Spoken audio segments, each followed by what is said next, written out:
Hello, friends. Thank you for joining us this evening. I'm your host, Zen Garcia.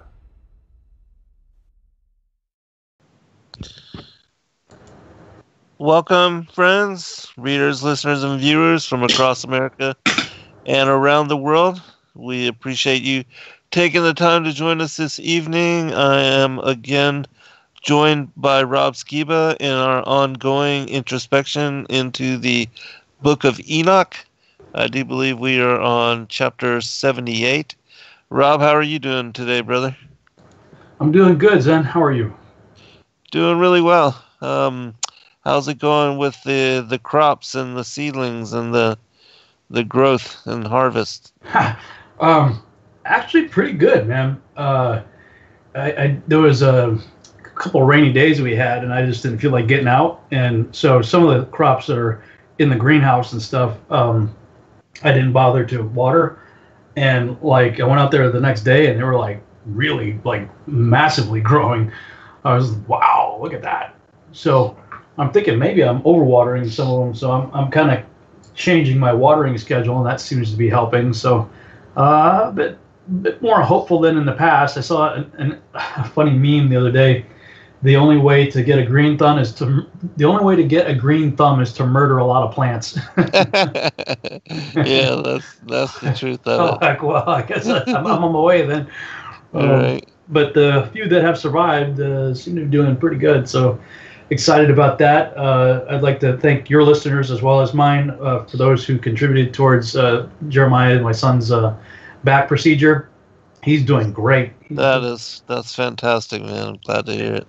Yeah, he said today he hasn't felt this good in years. So appears everything's working well, and the procedure went well. So thank you to everybody that helped make it happen, from the whole Skiba family, because it's been a long ordeal for us, and he's definitely doing well. In fact, he went out and applied for a job recently because he hasn't been able to work much because he couldn't do anything. He was laying around in pain all the time. So yeah, things are looking up a bit.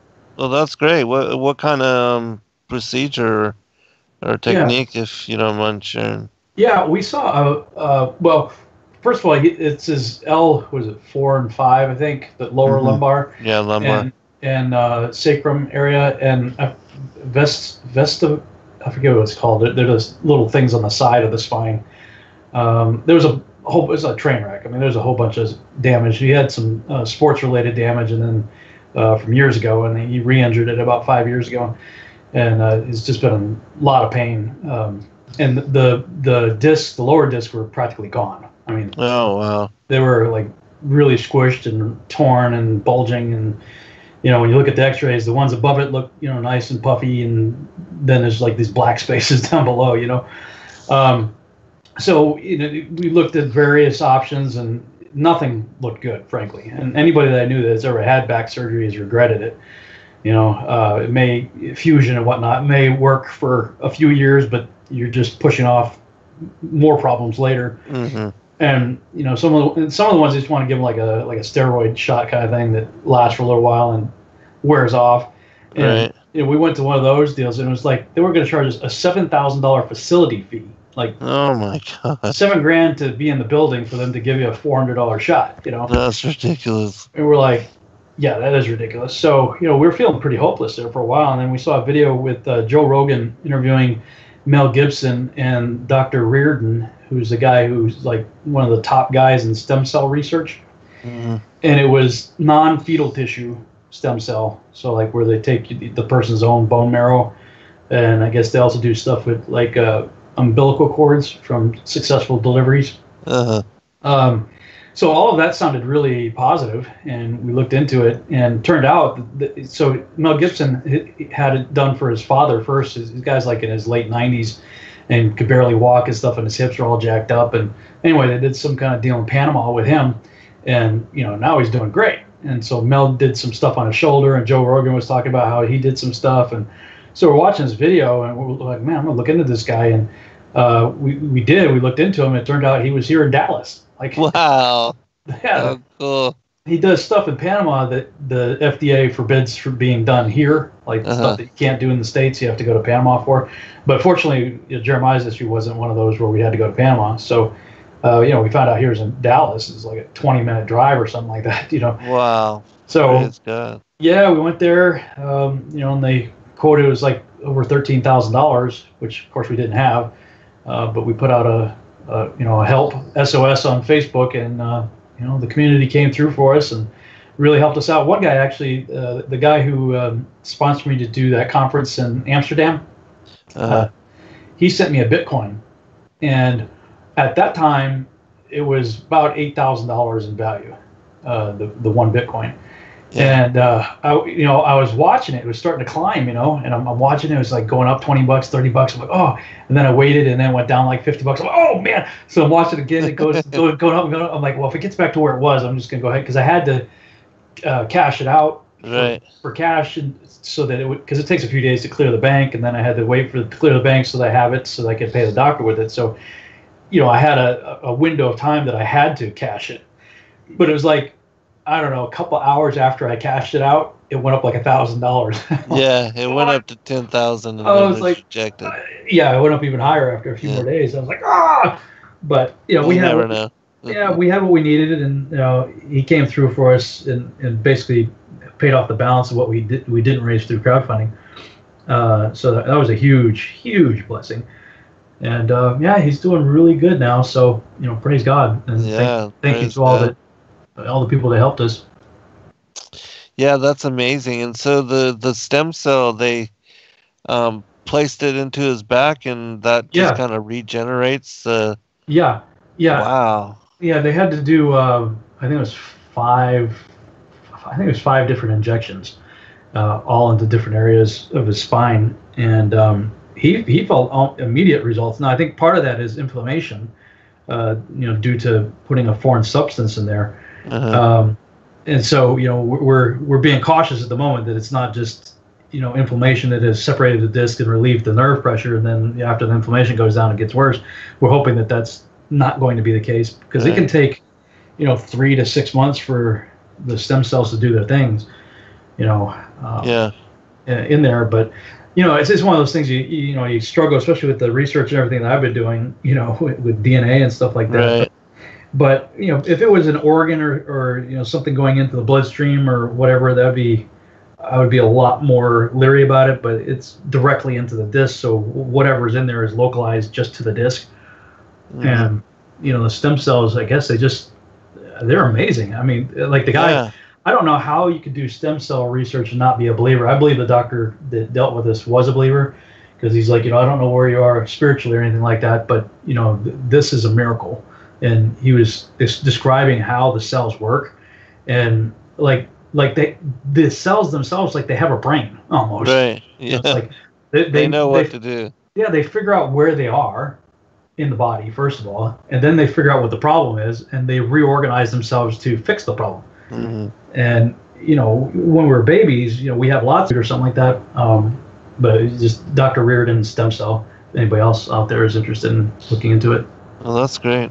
Yeah, and I'm sure, a lot of people have issues because nobody ever tells you how to lift correctly. Yeah. It's not like they teach this in school. And then you see people all the time lifting incorrectly and then harming themselves. Oh, yeah. And so there's a lot of people that are, have back problems or discs and that are dealing with pain. And so... But anyways, how's everything else as far as with Seed? Yeah, thank you. We had a follow-up meeting with the production studio, I think it was Tuesday morning. And things are going really well. We are very close to what they call a picture lock. And what that is there's 106 shots in the 8-minute video. And so we've been striving to get to where the camera is locked, where I'm happy with the camera angles and the camera movements, and then happy with the rudimentary animations that we've done so far as a previs. So there's about 5 or 6 shots left for them to tweak, and then we get picture lock. And once we have picture lock, that's where the real fun begins. That's where they go in and start. Right now, none of the characters have hair or anything, so you start adding hair and more detailed textures and start building out the environments and composite backgrounds and all that kind of stuff. So the real work really kicks into high gear once we got picture lock. And then also when we have picture lock, that's when sound design and music will go back in. Because if without a picture lock, you do a lot of work on sound design, but then if there's an edit and you move things around, you got to change all of it. So it's best to wait for picture lock before doing the sound design. And so I'm hoping probably early next week we'll have picture lock, and then everybody goes into high gear. That's awesome, man. I know you had just done an interview with an individual on your seed production as well. Did you want to mention that? That was actually from a year ago. Oh, really? Oh, okay. Yeah. Well, I was just looking at some stuff on YouTube, and it fed into my feed, and I forgot what I told him I was going to mirror it a year ago, and I never did. Oh, right. I was like, I should mirror it, because he's a dear friend and mentor. He's actually he's the guy who really took me in under his wing when I first came to Texas in 2003. Became like a second father to me here, and he does like business life coaching and stuff like that. Sweet. Travels around and helps people do better in whatever they do. And so we were talking about the 7 spiritual gifts, mercy, teaching, prophecy, all that kind of stuff, encouragement and whatnot, and how they line up with a concept called the 7 mountain prophecy that Lauren Cunningham, Bill Bright, and Francis Schaeffer kind of came up with a couple of decades ago, I guess. And basically what that is that there are, they call them mountains, or we might consider spheres of influence, like government, business, entertainment, arts, things of that nature, things that have an influence on our culture. And in the course of doing the spiritual gift test that we had been doing for years, when I stumbled across that 7 mountain thing, I was like, well, we got 7 mountains and 7 gifts. I wonder if they line up. And sure enough, they did. And so Nice. Came up with a whole curriculum on how to turn your passion into a profession, and how you can be fulfilled in life when you're actually walking in the gifts that God gave you. Yes. As your profession. I mean, how fulfilled what a can you be? blessing that is. Right? How fulfilled can you be if you were actually making a living doing what you're gifted to do? Right. As opposed to a mismatch. Right. So yeah, I posted that for those who are interested. It's on my YouTube channel, and I just recently got the domain blackthumbgardening.net. I bought the domain, and I'm gonna start a new YouTube channel called Black Thumb Gardening. And the whole idea is, most people start out the same way, like nothing's working. And so my thought is, hey, come learn with me. I'll post stuff. We'll learn from our mistakes and celebrate our victories together. And just putting out little videos. Right now, I put out three or 4 videos, I think, so far. Just little things that I've figured out that I think are going to work. I mean, I don't know if they are or not, but we'll find out. Yeah, my son is doing the same as far as starting a kind of a new YouTube channel, and to explore with others kind of the the whole scenario of learning and the process of urban farming and all that. So, and I think it's very important for people to learn how to grow food, and also to have something going on the side to where they're not fully dependent on grocery stores or I mean, even if you are just doing herbs or whatever, or just salad production, and not the full crop cycle or whatever, but to learn the process, I think it's very important. It's like how many people even know how to start a fire, and that is such an important survival skill as well. And so things of that nature. You would think that would be something to teach us, right? Right. Exactly. School, we learn stuff, so much of the stuff we learned in school are stuff I've never used ever a day in my life. Right. And something like teaching us how to grow our own food, you would think that would be really important, So, now as a result, we're having to learn it for ourselves, but we're fortunate. I mean, with YouTube and the internet and stuff, there are so many resources out there now, but I'm the guy that, like, I get, a product, I don't read the directions. I just try to figure it out. Like I'm that guy, you know. It's like the directions tell you how to do it, but I don't know. I'm just most guys don't like to ask for directions, right? Mm-hmm. I'll figure it out. But like I said before in previous broadcasts, gardening is definitely not the plug and play, drag and drop life that I'm used to. So I've started to look for other resources. There's a ton of them out there. And, we have Texas Aggies, right? The agricultural college here. Go figure, right? Texas Aggie. You think they might have something? Well, sure enough, yeah, they've got like everything you can imagine on their website. So what I want to do at Black Thumb Gardening is put a lot of resources out there. I mean, there are some great stuff that I've found. Like, you want to plant cucumbers? Here's everything you need to know about planting cucumbers, like all on one page. How high they get, how many inches between seeds you should plant them, and what's the best time of the year, what's the best time of soil, what sun, that's what I need. Like a play-by-play, point-by-point, break it down. And it was overwhelming when I was thinking about it, because we've got about a dozen different plants that I'm trying to grow. And I said, you know what, I'm just going to take one a day, and like everything I need to know about eggplant, that's my assignment today. Mm-hmm. Figure that out. And if I don't have it planted in the right place currently, then, I'll move it or accommodate it somehow or whatever. Like when they say that one of the biggest newbie mistakes people make is overcrowding, where you just plant too much too close. And I've already done that. I'm like, oh geez, because when it's a seed and it's a little seedling, you got this huge bed, right? You're like, oh geez, I should put more in here. But as soon as they start growing, and then you think, oh geez, a watermelon, that's pretty big. Once it finally grows, right?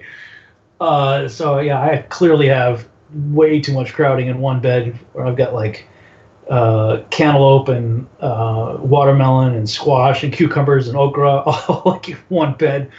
And I'm like, this is kind of, okay, by the time we're done with Black Thumb Gardening, the whole thing's going to be turning your black thumb green. If I can do it, you can do it. Mm-hmm, right. It's like, look, if this gamoke can figure it out, anybody can.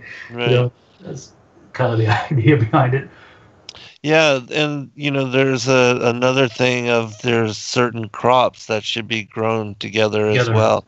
Yeah. That assist each other and keep weeds from coming up and things of that nature. And so, again, it's a full-on learning process, but something that not only should people enjoy doing it, because I mean, kids, they just want to play in the dirt, And so it fulfills that whole kind of childhood desire, and then learning to just grow food. I mean, there's nothing better.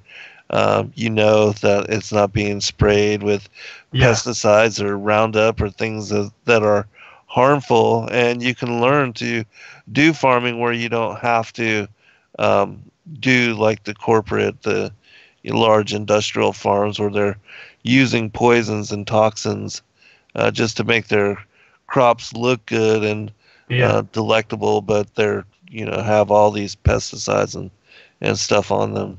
Yeah, we're looking into, because you do start running into problems with various critters and bugs and things of that nature. And some things are simple, like, okay, birds are getting to your stuff. Go to the dollar store and get one of those little pinwheel, windmill looking little things. It's got looks like a flower, but when the wind blows, it just spins. And so that's what I did. Like, I've got a little hanging thing for strawberries, so that they grow out of this hanging thing. So it's not actually in the ground. So I just I just put one of those poles in there that has a little flower like windmill on it, and the wind just blows it and kind of keeps stuff away. But other things like neem oil is real good for different types of bugs, and peppermint oil and stuff. Mm-hmm. So of course Sheila's been into the essential oils for like ever. Yeah. So creating diluted, because you have to dilute it, otherwise it gets you can burn vinegar. Yeah, different things, and you just spray it on the leaves. Keep different bugs out, and you don't need all the toxic chemicals. Although, like I came up with this idea for capturing rainwater, and posted a video on that last night. So it collects out of your gutter, and I got a real good system in it. It's got a 50-foot soaker hose that waters like half the garden by itself. Nice. But like I wasn't thinking that, that's asphalt or what is it? I think it's asphalt, whatever it is. The stuff that they use for the tiles, on the roofing. Mm-hmm. And so I'm like, well, that could be problematic. So right now I'm looking into. They have these inline filters for a hose. And now that typically takes out like chlorine and fluoride and stuff like that. So I don't know how well it does for taking out any kind of toxicity that might be coming off of the roof. So, I don't know. I mean, it's learning. It's something. It's like, okay, you learn as you go, right? It's like rainwater's good, but if it's coming off the roof, it may not be good. So you're like, it's always something. Yeah, always something. But I mean, at least you're learning and making use of the knowledge as you go. Well, yeah, and most of the comments that I've seen on the YouTube videos have been very positive. People are like, yeah, we're trying to do it too. Thanks, this is cool. Right. You always got the haters that come in every now and then. It's like, yeah, of course. You say to yourself, I'm putting out a 2-3 minute video. Okay, so that's not taking up much time here for you, and all I'm trying to do is help you. I'm like, hey, if you're trying to build a raised garden on the cheap, if you've got any extra storage shelves hanging around, here's how you can do it. Hope that helps. And so I'll still get like 5 thumbs down. It's like, what goes through somebody's head? Right. But beyond that, I had somebody saying, the whole world's going to hell, and the mark of the beast is coming out, and you're talking about this, and I'm like, yeah, because I've been talking about the mark of the beast for 10 years. Right. Exactly, yeah. And I was looking at some videos that I did from like 2012, where I was predicting exactly what's happening right now. Mm-hmm. Like I was on the Prophecy Club, ironically enough, and was talking about what if they, in a true Hegelian style, dialectic, they create a pandemic that they just so happen to have the perfect vaccine for, and right. We're gonna have to make some hard choices. I mean, that's 2012. Here we are. Yeah. Here we are. Yeah. Crazy. So, I shifting gears to Enoch, chapter, I think it was 71, had something. Somebody was showing me something. Let's see, 50, 60, 71. Maybe it's 71 or 72, where it says Enoch is the angel is with him, and he says that Enoch was the Son of Man.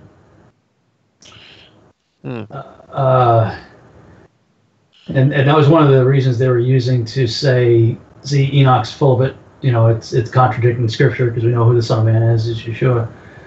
And it was, let's see, 50, 60, 71. I'll have to we're getting ready to go to break anyway, so I'll see if I can find it during the break. Yeah, afterwards. But the allegation was that in the Charles translation, he says, he's showing Enoch, this is the Son of Man. Uh-huh.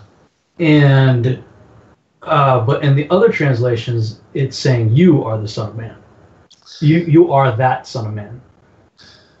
Well, I know that even in Luke that Adam is described as a son of God. But with regard to this particular book and all the other chapters that speak about the elect one and the Son of Man, it's very clear that it is referencing Christ. What I mean? You can take a few of these out of context and say, well, see, but yeah, to your point, when you take all of the passages to talk about the Son of Man, clearly it's not talking about Enoch. Right. I mean, there's so many that it's messianic, and it's coming the second advent.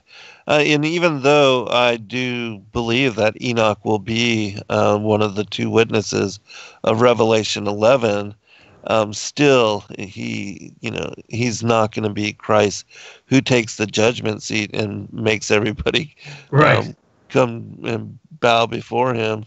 So I just looked it up in the Charles. I'll look it up in Lawrence, but it was 71 verse 13, and the head of days came with Michael and Gabriel, Raphael and Phanuel, thousands and 10,000s of angels without number. And then Charles inserts a little parenthetical. It says, lost passage wherein the Son of Man was described as accompanying the head of days, and Enoch asked one of the angels concerning the Son of Man as to who he was, in the verse 14. And he, i.e., the angel, came to me and greeted me with his voice, saying, "This is the Son of Man who is born unto righteousness." And it goes on and describes that Son of Man. But the other translations, like the Lawrence and some of the more modern translations, say that it's you there, and that because Charles didn't want to accept that, Charles changed the text and then inserted his own translations. So that goes to some of the points we were talking about, even regarding canonized text. As soon as you get into translation, people can start messing with stuff. All right, we'll be right back, everybody, and we'll be getting into it.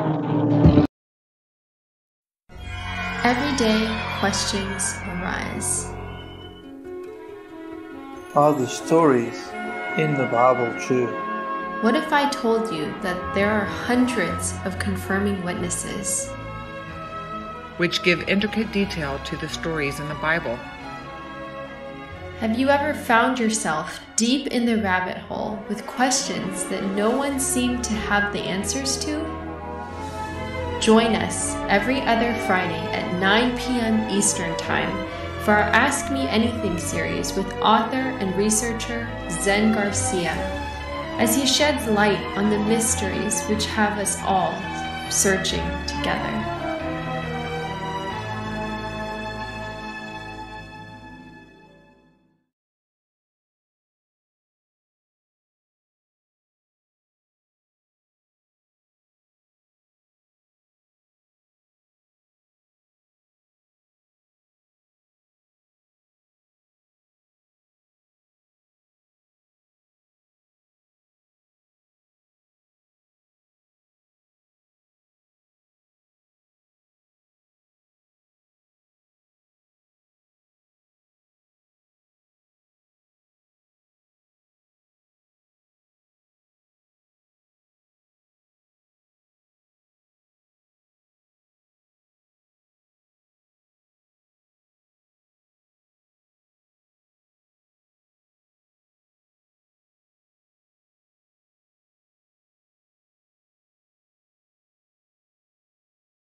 Many truth seekers are constantly studying alone. But there is a place where we can come together.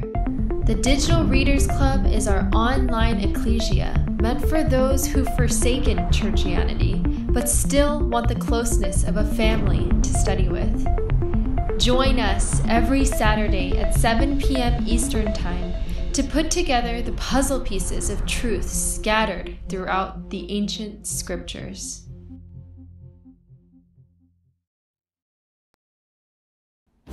Your partnership with Sacred Word Publishing goes further than the publishing of ancient manuscripts and weekly video content. You also make a huge impact across the earth in orphanages in Myanmar, India, Uganda, and Kenya. Your support is crucial for the development of the ecclesia of real truth seekers. We thank you for joining us in hosting Secrets Revealed, Momentary Zen, the Digital Readers Club, Ask Me Anything series, and other shows that have helped lead so many to the truth of salvation. To become even more involved, please visit patreon.com/sacredwordpublishing, where you can partake in exclusive, interactive, patron-only content and help us continue shining the light of love in this darkened world.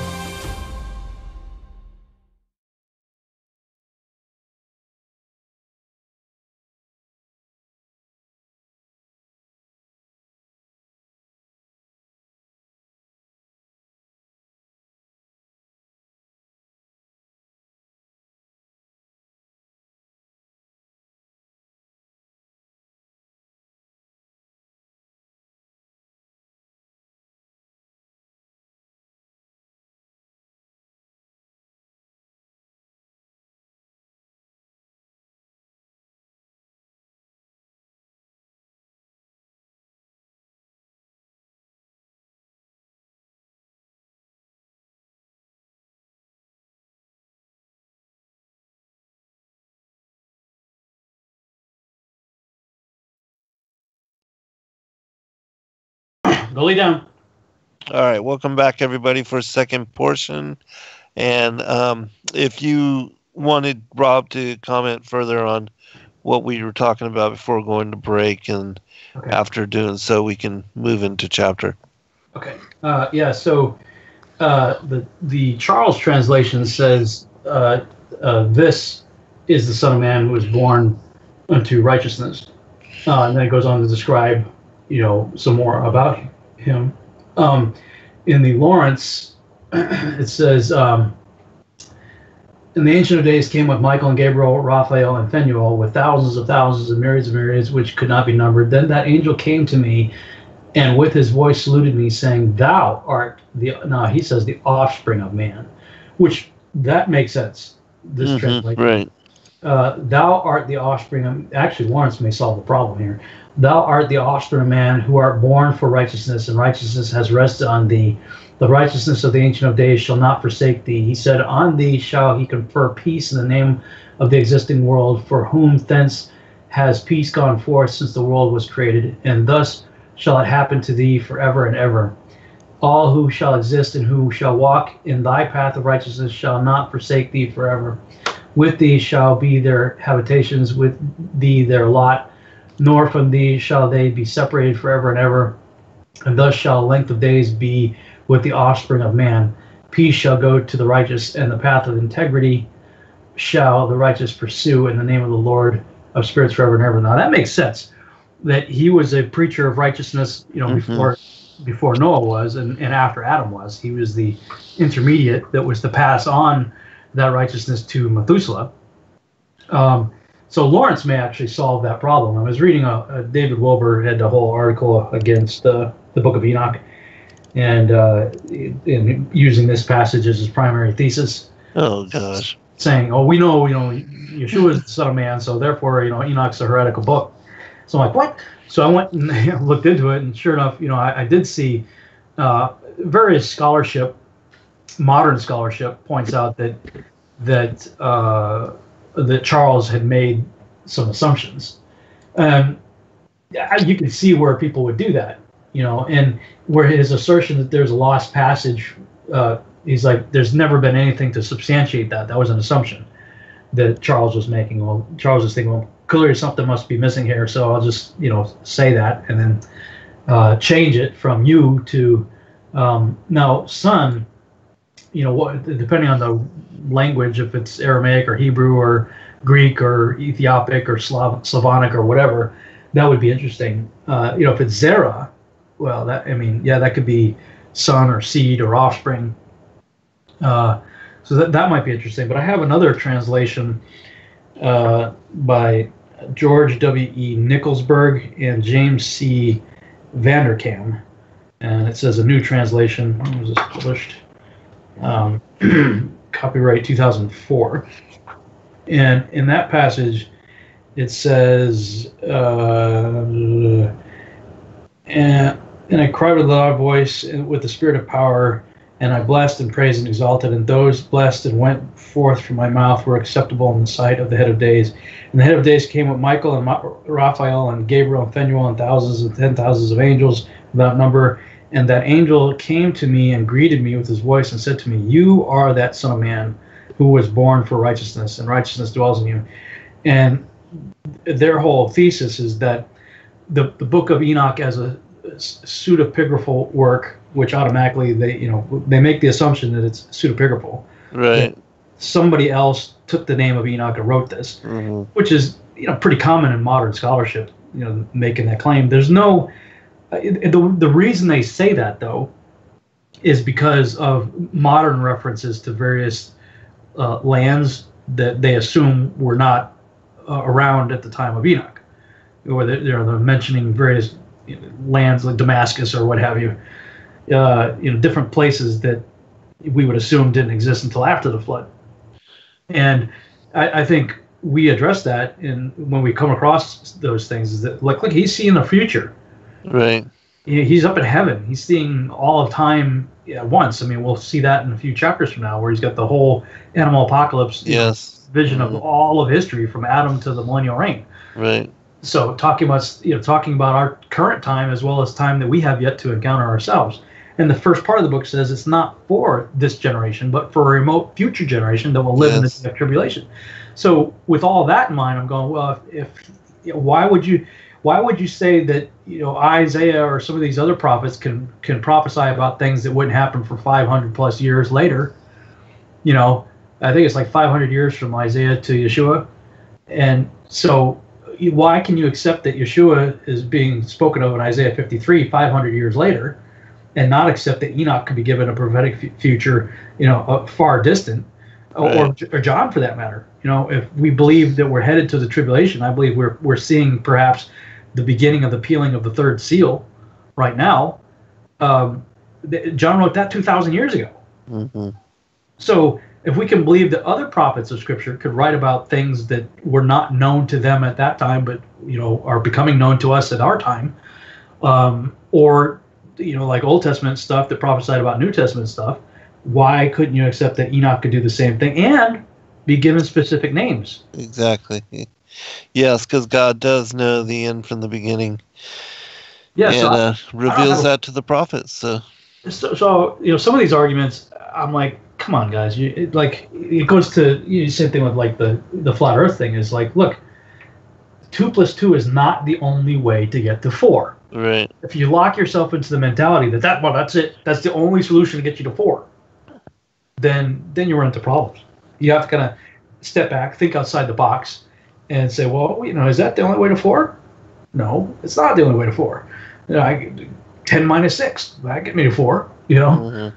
All kinds of stuff like that. So, if the Lawrence translation is correct, then that would actually make sense, that because Ezekiel was called the Son of Man. Mm-hmm. So if there are passages in the Book of Enoch using the phrase Son of Man to specifically address the prophet, as well as this other character who's been around with the Ancient of Days since the beginning, that long predates Enoch, and that all people will pay homage to, and that all things will be under his feet, and all that stuff, then why would we be okay with Ezekiel being called the Son of Man, but not okay with Enoch being the Son of Man? Interestingly enough, Ezekiel is the other guy who got taken up.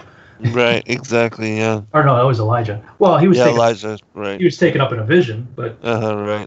Still, he saw things. So frankly, I see arguments but people latch on to that and say, "Oh, see, Enoch's heretical because of this." I'm like, yeah, what if there's another way of looking at it? Mm-hmm, right. And this is one passage, and there's how many in how many we Enoch, speaking of the Son of Man, I mean, come on. Well, yeah, their contention, going back to what I was saying about the pseudepigraphal work, is that they're saying, modern scholarship will say apocryphal literature a lot of times will have a famous name attached to it and be written as a pseudepigraphical work. And so they're saying, they want to classify everything in a genre. And I'm going, okay, we write for a genre today. It's like, okay, I'm writing Seed, which is sci-fi fantasy genre. Other people write romance novels, so that's a romance genre, or film noir, or mystery, or whatever, horror. These guys weren't doing that. They weren't picking let's see, I'm going to write in the poetic genre. They were writing whatever they were inspired to write to whomever they were inspired to write to. Right. And so, modern scholars come along and say, well, this is in the genre of blah, blah, blah. And so therefore they pigeonhole it into this, little box, and they want to apply all the, hermeneutics that they understand about that little box to that, and claim to understand it. I'm like, yeah, that's not how it was written. Right. Yeah, often these early testimonies are written for their children, for their latter generations. Yeah, their offspring. Yeah. Yeah, so I don't think that's a very good argument. They're saying what it was trying to build up to is that you're reading this epic tale. It almost is, they want to write Enoch off almost like the Epic of Gilgamesh, right? And so in the hero's journey, so to speak, you find out that Enoch is that Son of Man. So, ta-da! That's what the previous 70 chapters were building up to, the big reveal. Mm-hmm. I'm like, Well, that's if you're assuming this is the authorship was designed for this genre for that purpose, and I don't make that assumption. No, not at all. And then again, looking at the full context, it's clear. Overall, Yeah, that's where you're cherry picking. If you're just looking right. at, they're saying a few chapters leading up to it were the setup for this reveal. Yeah. And if you go by that logic, you can kind of see what they're saying. You're like, yeah. But but we've read stuff back in the 40s, chapter 40s, 46. Yeah, that were like, how many times we say on the show, who's that talking about? Right, exactly. Dave Murphy, yeah. Or anybody else that doesn't deny Yeshua's the Messiah. Right. Yeah, so not buying the argument. Sorry, David. David Wilbur. Yeah, me either. And then I know that, with regard to the overall, the Book of Enoch, there's so much truth revealed within it that you can't find anywhere else. And then you see it quoted so many times in Scripture, even by Yahushua himself, with regard to chapter 15, that the angels don't marry in heaven. I mean, that's a direct quote from the Book of Enoch as well. So, yeah, I haven't got the Heiser commentary on Enoch yet. Have you? No. Mm-mm. Yeah, I didn't even know you did something on that. Yeah, we mentioned a few shows back that I'd seen. I think. Yeah, that's right. Yeah. Kevin Stoll's like, hey, check this out. I need to order that, but there's another one that I have. Dr. Ken Johnson has a book called Ancient Book of Enoch. Published by Ken Johnson, Ph.D., and he gives some really good commentary in the beginning of it. Some of his commentary I don't agree with, but he's got some really good, stuff backing up, quotes from various so-called church fathers and people living in the, few centuries after Christ. They were certainly endorsing it as Scripture and then showing the many internal references within Scripture that appear to find precedence nowhere else except the Book of Enoch.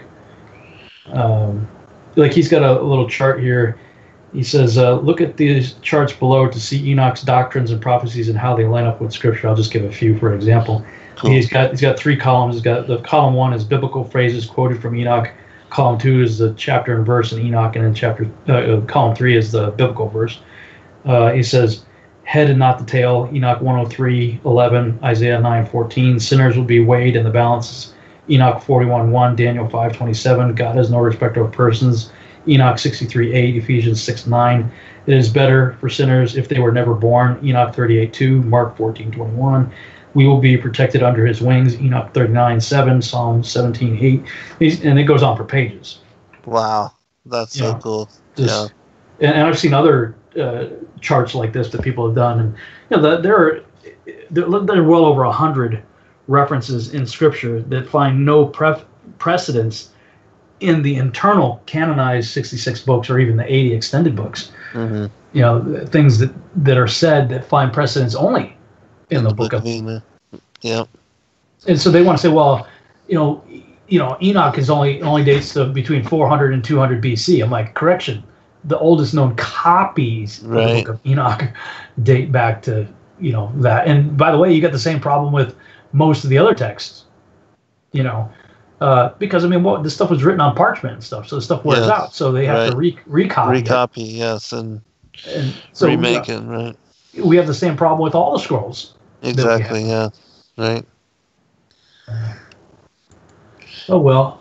So what chapter are we picking up on? 78, I believe, in the Charles. 78 in Charles. So it should be 77 for you, maybe? Probably 77. Scroll back on that. 77. Yeah, okay, because we did that one chapter last week and spent the whole time. Right. And I'm talking about all kinds of stuff. Yeah, it was a good show, though. Yeah, I enjoyed that. Yeah. It's cool. Well, let's see what happens with this one. Chapter 77 in the Lawrence translation. The names of the sun are these. One, Aries, the other, Tomas.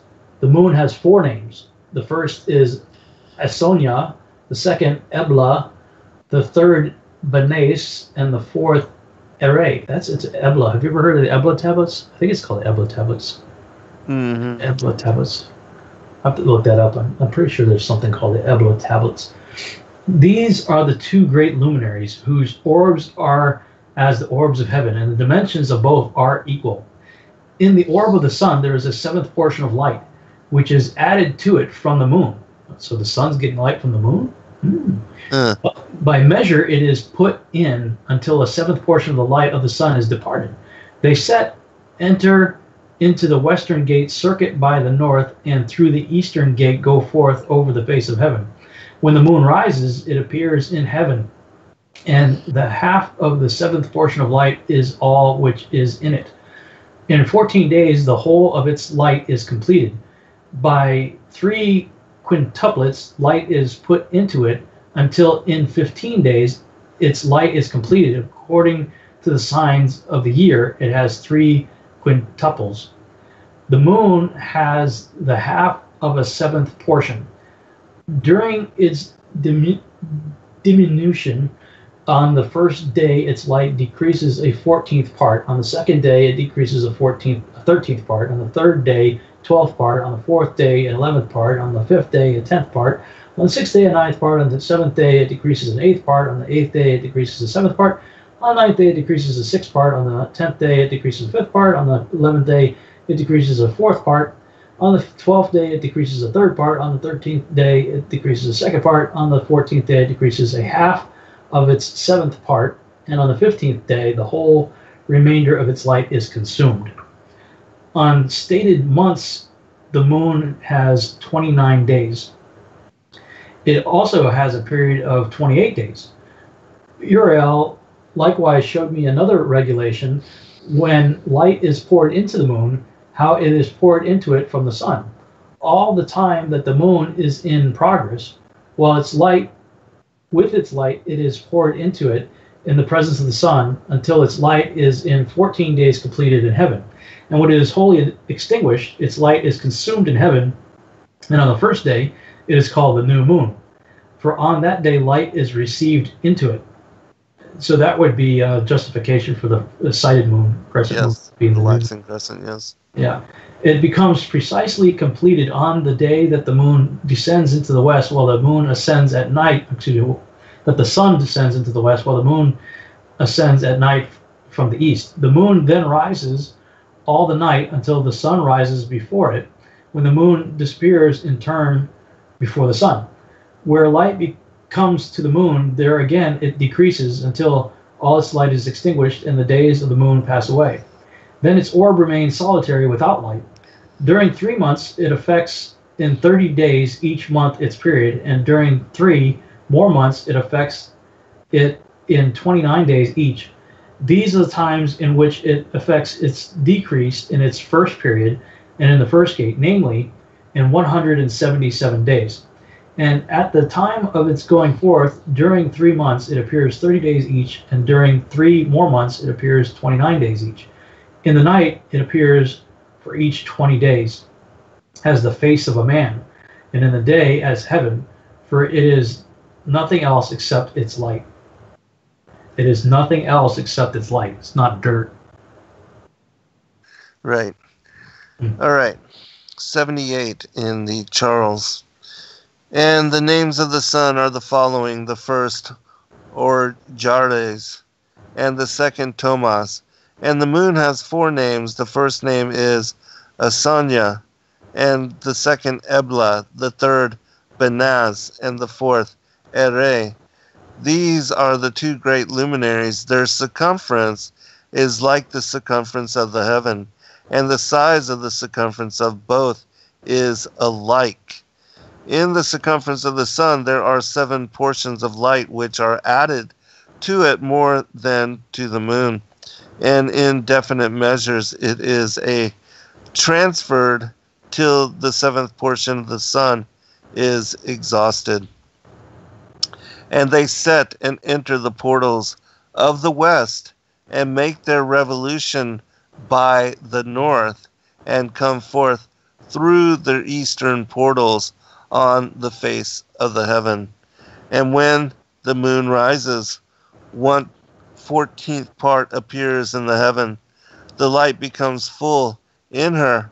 On the 14th day, she accomplishes her light, and 15 parts of light are transferred to her till the 15th day, when her light is accomplished, according to the sign of the year, and she becomes 15 parts. And the moon grows by the addition of 14 parts, and in her waning, the moon decreases on the first day to 14 parts of her light, on the second to 13 parts of the light, and on the third to 12, on the fourth to 11, on the fifth to 10, on the sixth to 9, on the seventh to 8, on the eighth to 7, on the ninth to 6, and on the 10th to 5, on the 11th to 4, on the 12th to 3, on the 13th to 2, on the 14th to the half of a seventh, and all her remaining light disappears wholly on the 15th. And in certain months, the month has 29 days, and once 28. And Uriel showed me another law, when light is transferred to the moon, and on which side it is transferred to her by the sun. During all the periods during which the moon is growing in her light, she is transferring it to herself. When opposite to growing in her light, she is transferring it to herself. When opposite to the sun, during 14 days, her light is accomplished in the heaven. And when she is illumined throughout, her light is accomplished full in the heaven. And on the first day she is called the new moon, for on that day the light rises upon her. She becomes full moon exactly on the day when the sun sets in the west, and from the east she arises at night, and the moon shines the whole night through till the sun rises over against her, and the moon is seen over against the sun. On the side whence the light of the moon comes forth, there again she wanes till all the light vanishes, and all the days of the month are at an end, and her circumference is empty, void of light. And 3 months she makes of 30 days, and at her time she makes 3 months of 29 days, each, in which she accomplishes her waning in the first period of time. And in the first portal for 177 days. And in the time of her going out, she appears for 3 months of 30 days each, and for 3 months she appears of 29 each. At night she appears like a man for 20 days each time, and by day she appears like the heaven, and there is nothing else in her save her light. Very cool. A couple things occurred to me as we were listening to, as I was listening to you, and as I was reading it. Also, number one, people need to check this out. If you haven't done so already, go look up the YouTube channel Thunderbolts Project. Now, these people are not what we consider biblical cosmologists, but they are, PhD level, highly qualified scientists out there who are in opposition to the standard model of the cosmos, and especially in terms of how the luminaries work. And they're all about the electroplasma universe, and how, they got PhD scientists on there saying, look, the sun is not what you've been told, and they just describe things very, very differently than what we've all been taught in science class. So, when I look at these guys and I listen to what they're saying and apply it to the biblical cosmology, I'm going, man, these guys are closer to it than anybody that I've seen so far. They're not there yet on that, but something worth looking into. The other thing that occurred to me, and let me see if I can do a screen share here, from my PowerPoint, discussing the what we've talked about a few times before, how the four corners of the earth work. And you got this right away. It took me a while to get this. Like, literally, I just got it just now. like, okay, dude, it took me long enough. Where, it's talking about the sun setting in the west and then going to the north. Right. Yeah, if you're thinking about that in terms of a globe, that doesn't make sense. Wait a minute. No. The sun, and I was doing that, like literally Yes. up until 10 minutes ago, 15 minutes ago, whatever it was. I was still applying old school thinking to what was, and you've been saying it all along, is like, the only way that works is in a circle. And even when you were saying that, I wasn't getting it. I'm like, oh, wow, I'm going to break. Yeah. All right, we'll be right back for a second hour, everyone. Your partnership with Sacred Word Publishing goes further than the publishing of ancient manuscripts and weekly video content. You also make a huge impact across the earth in orphanages in Myanmar, India, Uganda, and Kenya. Your support is crucial for the development of the ecclesia of real truth seekers. We thank you for joining us in hosting Secrets Revealed, Momentary Zen, the Digital Readers Club, Ask Me Anything series, and other shows that have helped lead so many to the truth of salvation. To become even more involved, please visit patreon.com/sacredwordpublishing, where you can partake in exclusive, interactive, patron-only content and help us continue shining the light of love in this darkened world.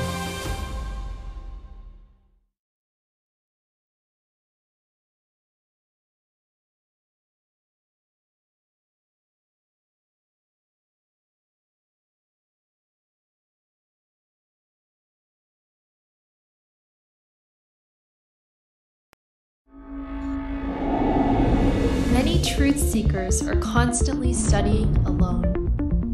But there is a place where we can come together. The Digital Readers Club is our online ecclesia meant for those who've forsaken churchianity but still want the closeness of a family to study with. Join us every Saturday at 7 p.m. Eastern Time to put together the puzzle pieces of truth scattered throughout the ancient scriptures. Every day, questions arise. Are the stories in the Bible true? What if I told you that there are hundreds of confirming witnesses, which give intricate detail to the stories in the Bible? Have you ever found yourself deep in the rabbit hole with questions that no one seemed to have the answers to? Join us every other Friday at 9 p.m. Eastern Time for our Ask Me Anything series with author and researcher Zen Garcia, as he sheds light on the mysteries which have us all searching together.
Hello friends, thank you for joining us this evening.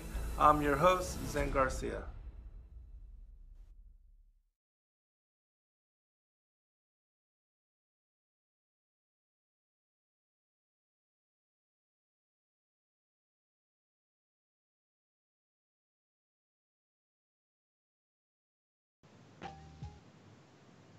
All right, welcome back, everybody. And I did post into the chat rooms the video that we had.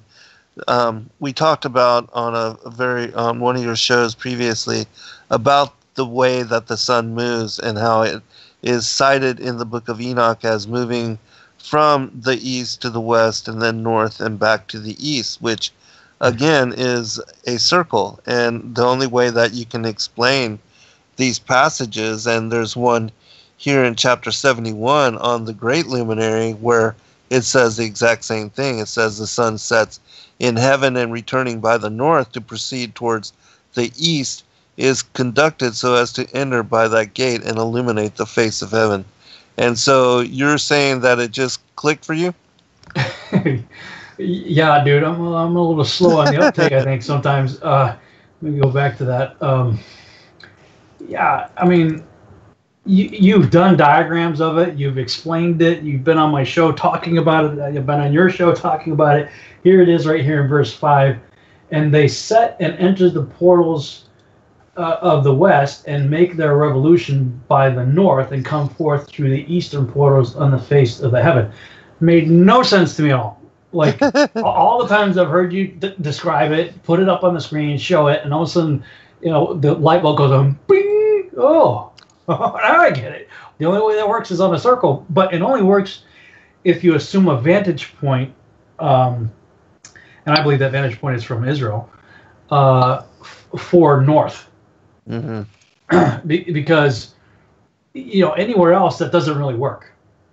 But if and what I have on the screen right now is from my presentation I did in Canada, and I think I've done it at the International Flat Earth Conference also, was how the four corners of the earth work from the vantage point of Israel. When you have from there, because the biblical references to north, south, east, west are from there. You know, a nation will come from the north. Well, north of what? North of Israel. You know, so when we see those reference points going north from Israel, assuming four corners are actual geographic locations upon which an angel can stand, that's why they can't be the cardinal points like on the globe, because there's no geographic location called east. Yes, there is West Point, a military academy, but other than that, there's no geographic location labeled west. You know, there's no place for angels to be standing in Revelation 7:1. And all the other references that I have. So if you assume Israel is your vantage point, north would be a corner on the square within which the circle is inscribed, east, south, west, and so forth. So it just clicked on me like, oh, you said it all along. It's a circle. I'm like, don't get it. Now I'm like, okay, so from there, from Israel, if I'm watching the sun go to the west, it then makes its circuit to the north. Yes. And then comes back around to the east. Right. Well, at least I got there. At least I arrived. Better late than never, I guess. Yeah, well, at least you get it. And I'm now showing a portion from the, I don't know if you can see it, I'm shared screen. Let me see. And this is from that short 10-minute video.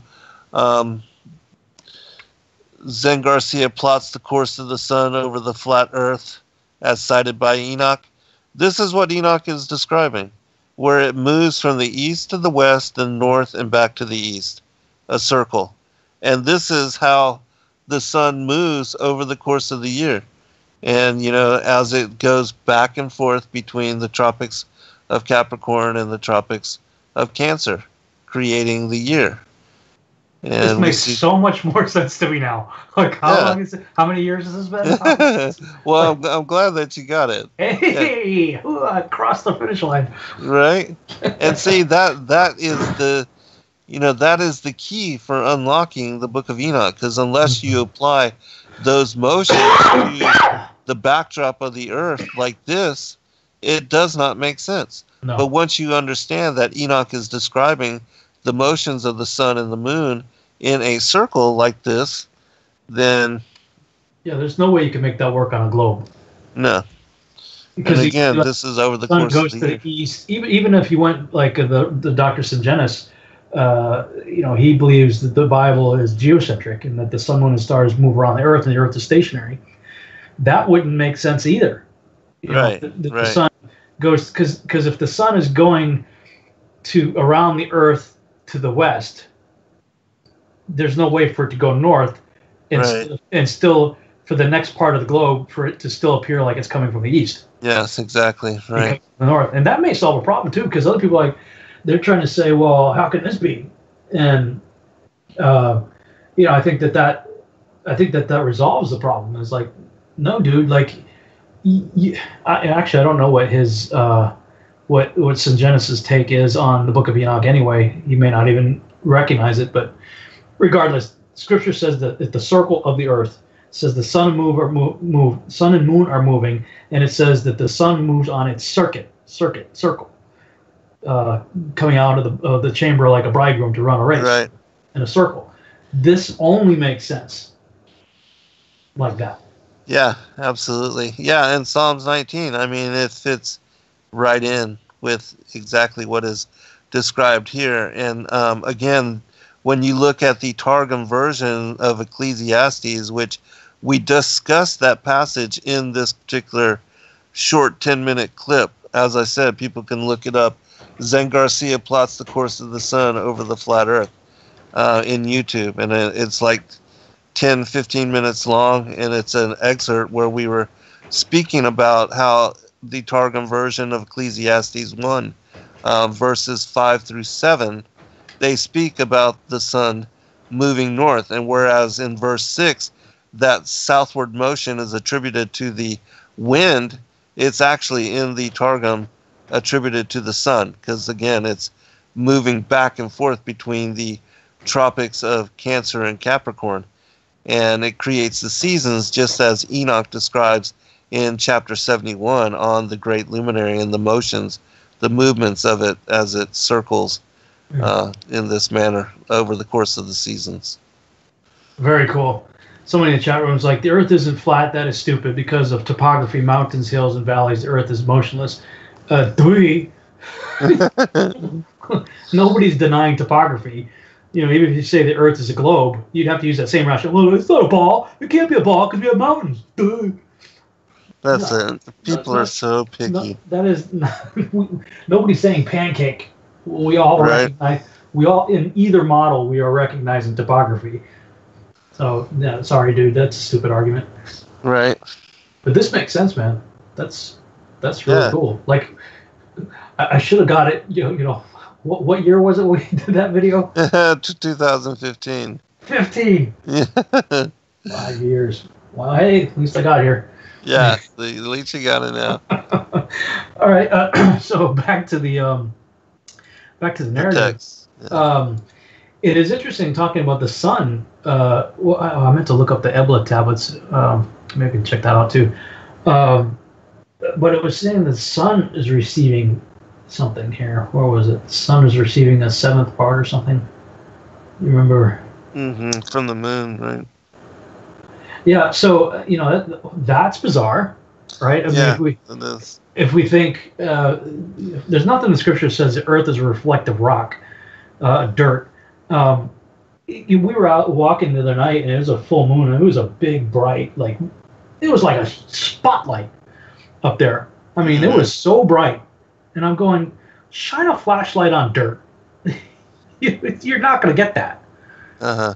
It was lighting up everything. I mean, this was a big, bright spotlight up there. I'm going, how could we believe, and furthermore, how can we believe that we're reflecting off the red dirt of Mars and seeing it as a glowing star, or any of the other so-called planets for that matter? If they're all reflective dirt and gas, how do we believe that? Mm-hmm. Now, well, I understand to some degree why we believe it, because if you spend any time looking through a telescope, the moon, it does look like the way the shadows are working in the craters and the mountains and what have you, that it does look like it's receiving light, in terms of the way the shadows work. And I'll be honest, I don't totally understand how that works. If it's a self-illuminating orb, how are we getting the shadows that we're getting? I don't have the answer to that. Yeah, I don't either, but I have read in several really cryptic passages of these two objects that are said to be clouds in some manner, and that they are what creates the phases of the moon.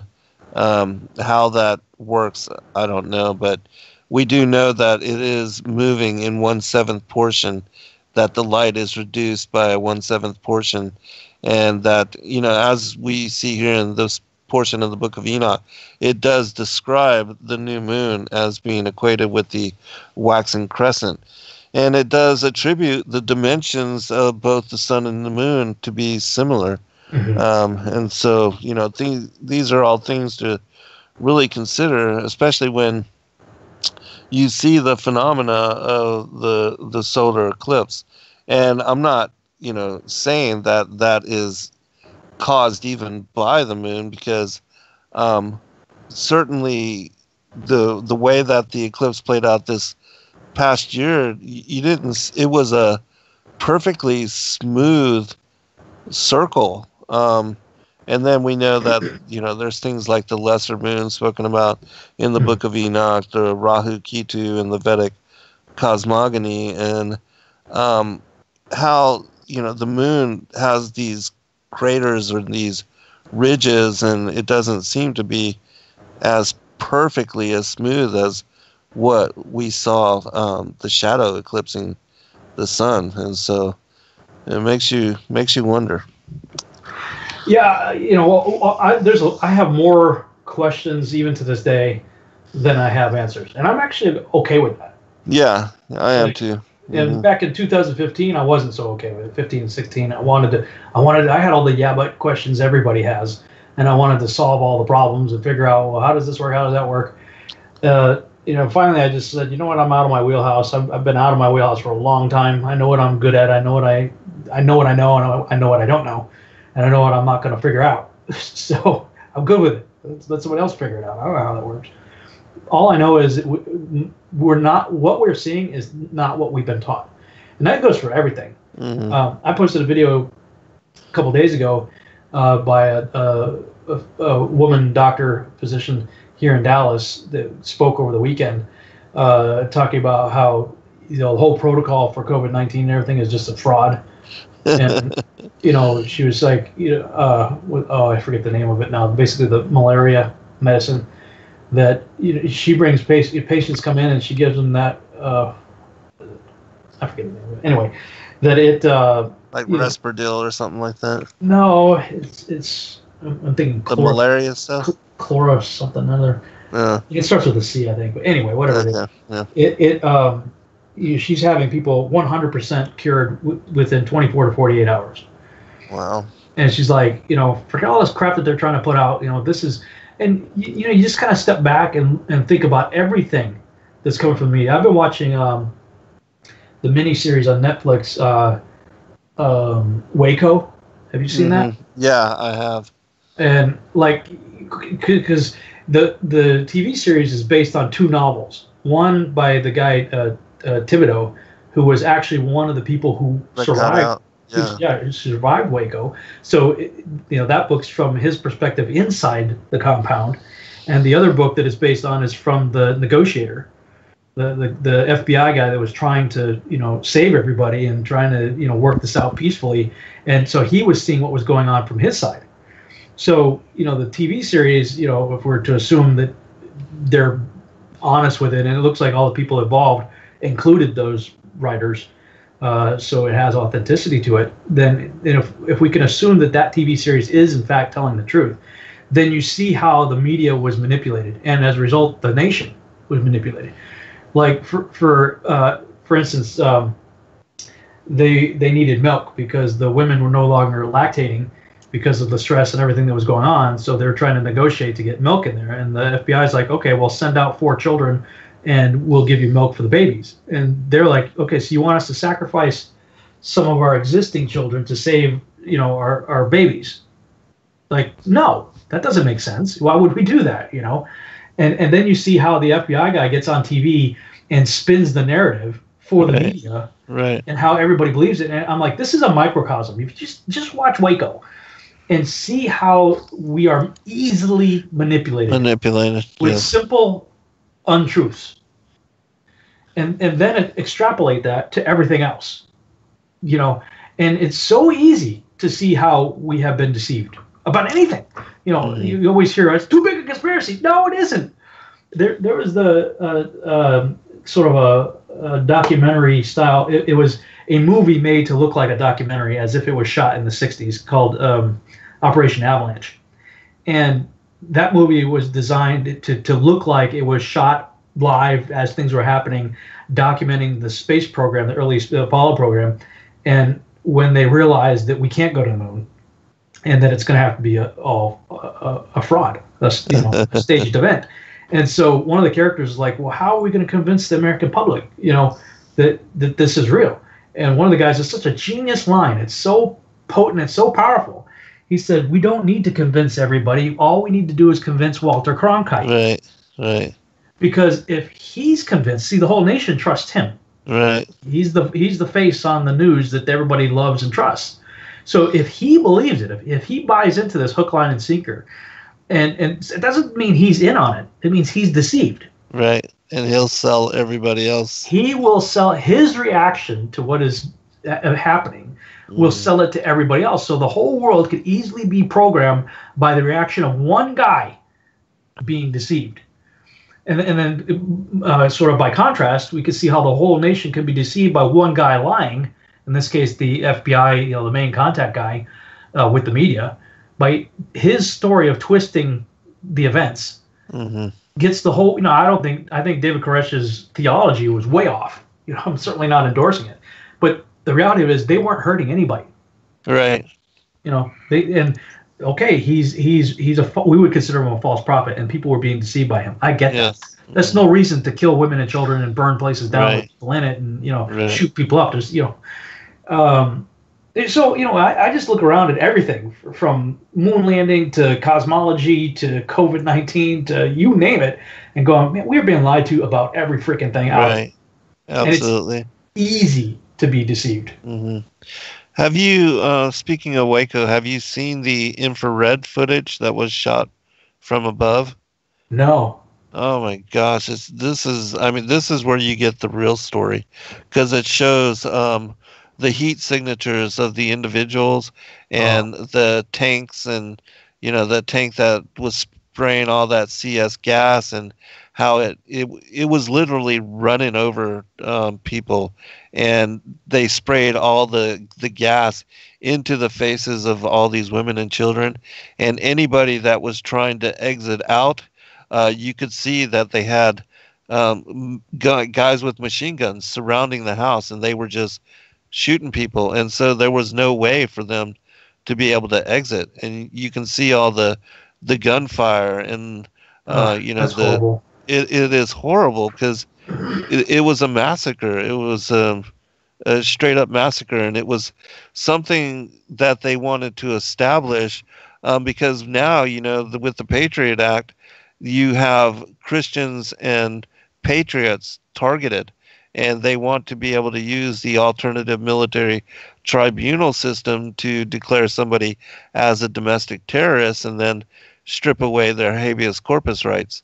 And then they can put them into this alternative system. But the whole thing of cracking down on Ruby Ridge and Waco is to demonize Christians that believed in their Second Amendment rights and that gathered together in communions or congregations where, they were supporting each other with, the biblical theologies and faith and traditions of that nature, which again, I'm not at all endorsing Koresh, and especially if he was a pedophile, which everybody seems to agree that, he was marrying multiple wives and fathering children by other men's wives. And so that's all really kind of strange and twisted as well. But still, to be to declare, Christians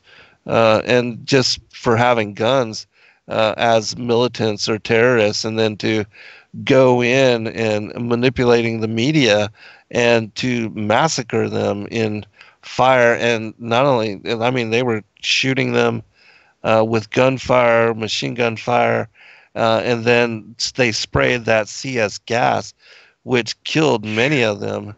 I mean, it's horrible, and I'll try to find, because this is footage. I wish I would have saved it a long time ago, but and I did, but some of the some of the old external hard drives that I have are not up to snuff anymore because of how old they were, and then the connections and everything being different. But I can't access that footage now, but I'm going to try to find it.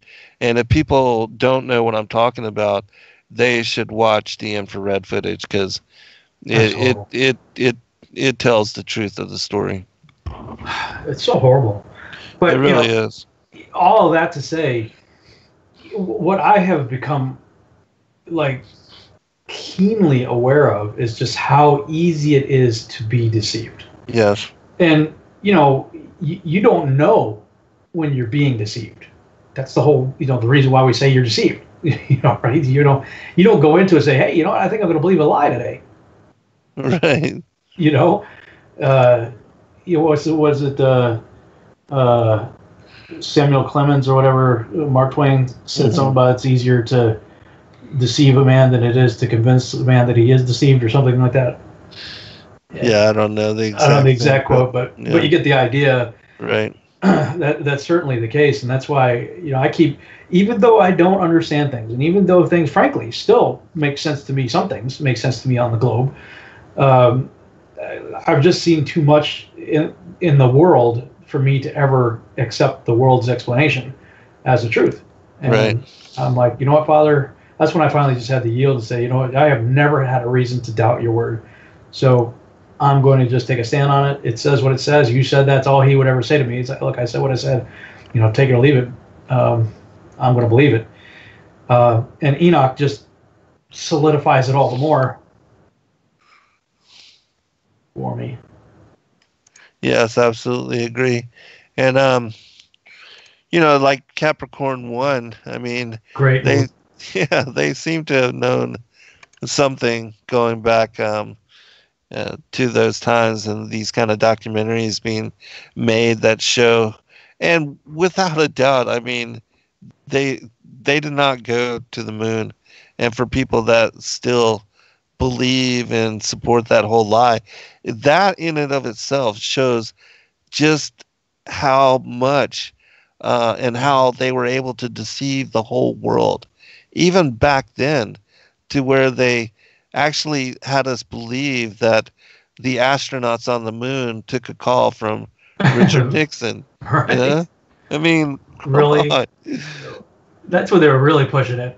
It's like, right. This is the best phone call we've ever had, and whatever. He's talking like, okay, yeah, whatever. You're talking to the freaking moon. Now we believe we're controlling doom buggies, on freaking Mars. Right. By remote control. It's like, come on, man. Right. So anyway, back to the narrative. It is interesting. It shows that light's being transferred. Mm-hmm. Now, if you go back to what I was telling people about the Thunderbolts project, I don't know it well enough to articulate it. So I would just say, hey, go on there and check it out. And they probably got some stuff in their playlists and whatever on that. But showing, if we think of an electroplasma universe where things are exchanging energy. All the more so, and this is why Bob Nodell got excited about it, because he understands all that a lot more than I do as an engineer, like how the firmament would work, for completing circuits and all that kind of stuff. When we start talking about electricity, magnetism, plasma, and all that kind of stuff, and factoring in, a cosmos that's designed that way, and if gravity being more having to do with electromagnetism, which in the 1920s they had already figured that out. I talked about Townsend Brown in the book Hunt for Zero Point, and that's a great book that you can check out. Because they had created anti-gravitics in the 1920s, anti-gravity. Yeah, that's amazing. They did it with reversing polarity and stuff with the electrogravitics. So it has nothing to do with, mass and attraction the way the Newton-Einstein kind of concept of gravity that we have today. Like somebody got onto me, I was saying, hey, gravity works, right? With regard to raising a rain barrel up above your garden. So if the water's higher, gravity will feed the water into the rest of the garden. And they're like, oh, I thought you were a flat earther. You don't believe in gravity. Look, that's just the word that we use to describe that which holds us down. Right, right. And the fact is, nobody knows what gravity is. We use the word because we have to have a word to describe something. Why don't we fly in the air? Well, because gravity. But they even say we don't know what gravity is. Neil deGrasse Tyson and those guys. We'll be right back, everyone, for final segment. Every day, questions arise. Are the stories in the Bible true? What if I told you that there are hundreds of confirming witnesses, which give intricate detail to the stories in the Bible? Have you ever found yourself deep in the rabbit hole with questions that no one seemed to have the answers to? Join us every other Friday at 9 p.m. Eastern Time for our Ask Me Anything series with author and researcher Zen Garcia, as he sheds light on the mysteries which have us all searching together.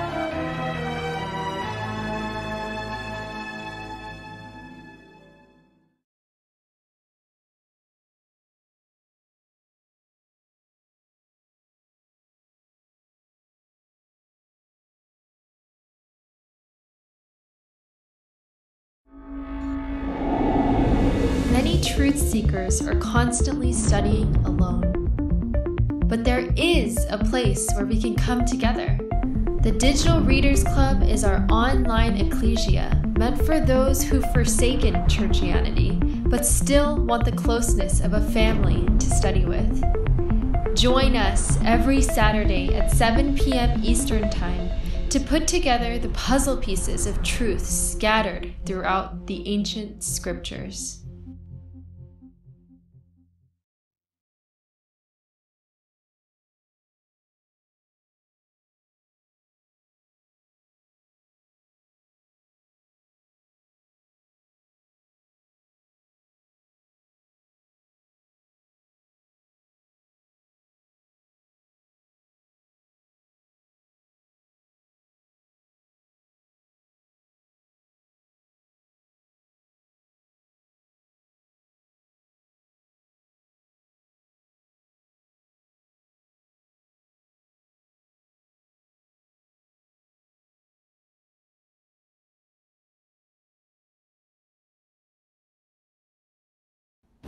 Your partnership with Sacred Word Publishing goes further than the publishing of ancient manuscripts and weekly video content. You also make a huge impact across the earth in orphanages in Myanmar, India, Uganda, and Kenya. Your support is crucial for the development of the ecclesia of real truth seekers. We thank you for joining us in hosting Secrets Revealed, Momentary Zen, the Digital Readers Club, Ask Me Anything series, and other shows that have helped lead so many to the truth of salvation. To become even more involved, please visit patreon.com/sacredwordpublishing, where you can partake in exclusive, interactive, patron-only content and help us continue shining the light of love in this darkened world.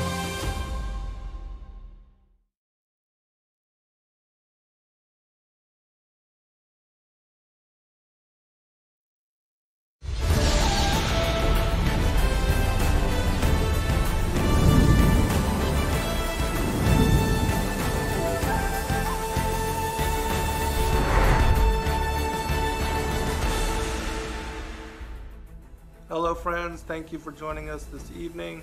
I'm your host, Zen Garcia.